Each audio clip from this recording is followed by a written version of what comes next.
it always feels like a homecoming to come here to the Bay Area and particularly to MECA. And thank you, Nancy, for that very warm introduction. And thank you, Barbara. The feelings are very much mutual. I was just remembering as I was listening to you, the first time we met was in 1995 when you came to Chicago.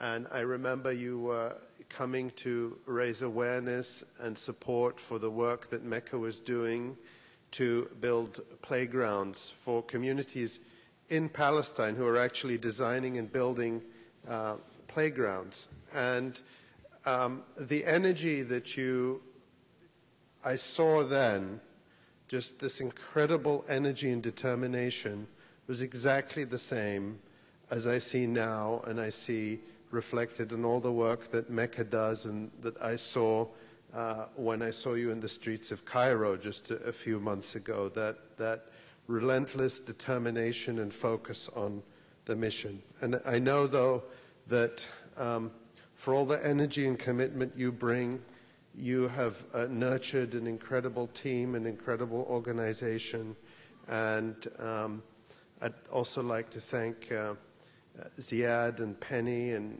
all the people whose contributions I don't know about, who helped bring me here and always make my visits here so memorable and special.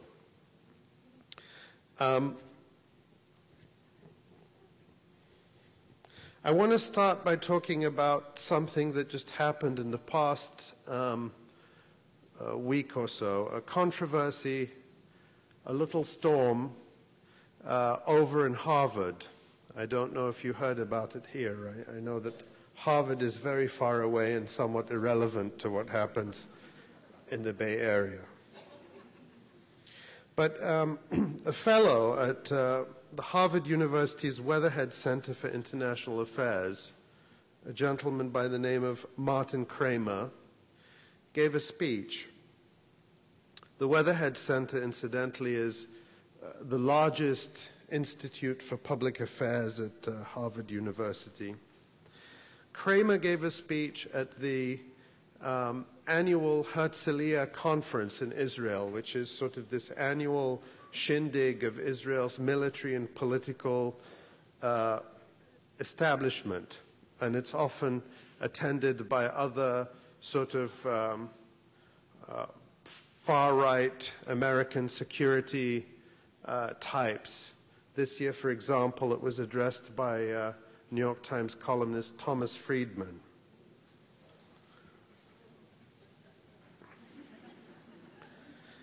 The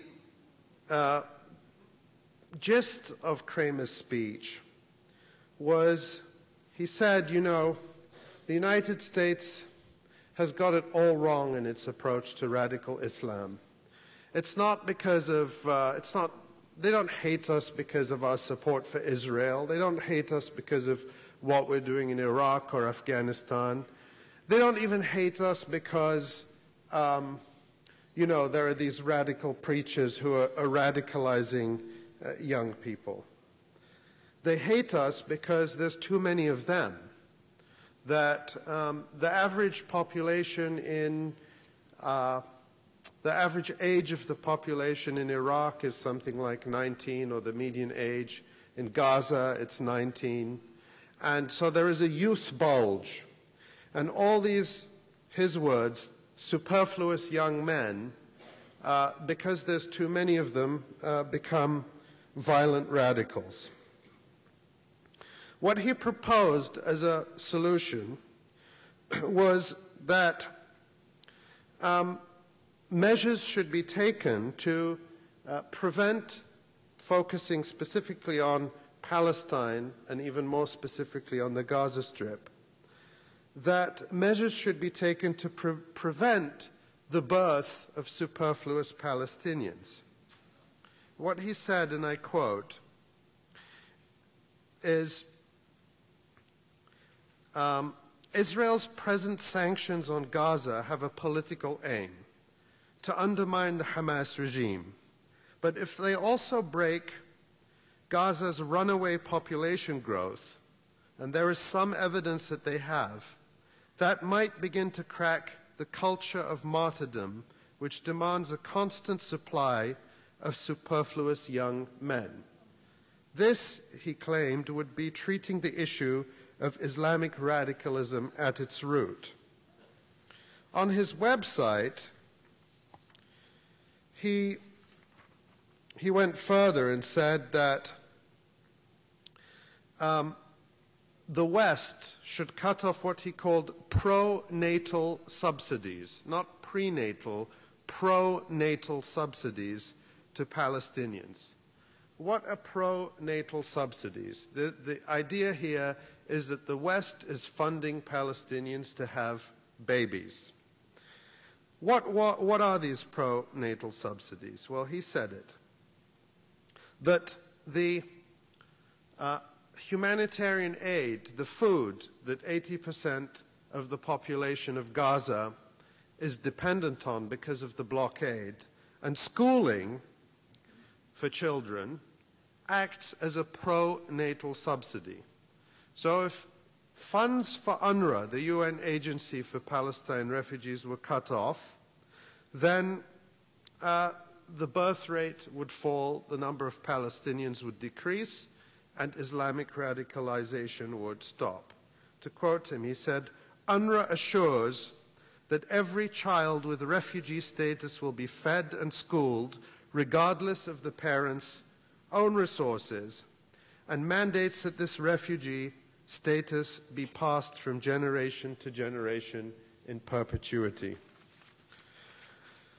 We found the speech on the electronic intifada and publicized it, and we pointed out that the 1948 UN Convention on the Prevention and Punishment of the Crime of Genocide, which we should remember was created in the wake of the Nazi Holocaust, defines genocide to include measures intended to prevent births within a specific national, ethnic, racial, or religious group. That if you propose measures which are designed to prevent births within one ethnic or religious group and not another, that qualifies under the convention as a form of genocide. And direct public incitement to genocide is also a crime of genocide. And Kramer, we should remember, was making this speech in Israel in front of the military and political leaders who directly control the fate of the Gaza Strip. We wrote to the Weatherhead Center, as did many other people, and the initial response which I got from Professor Beth Simmons, the director, was the following. She said, "I agree with your assessment of the appalling nature of these statements." And she added, "The Weatherhead Center does not have a policy of censoring or censuring our affiliates on the basis of their opinions.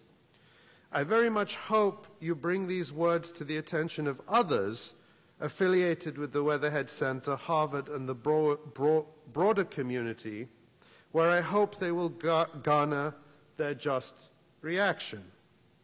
And she encouraged us to encourage others to write to the head of the particular program, where Martin Kramer is a fellow.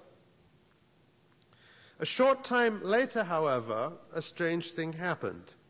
We received a statement signed by Professor Simmons and signed by two other professors who were acting directors while she was on sabbatical. And it seemed to reverse course 180 degrees.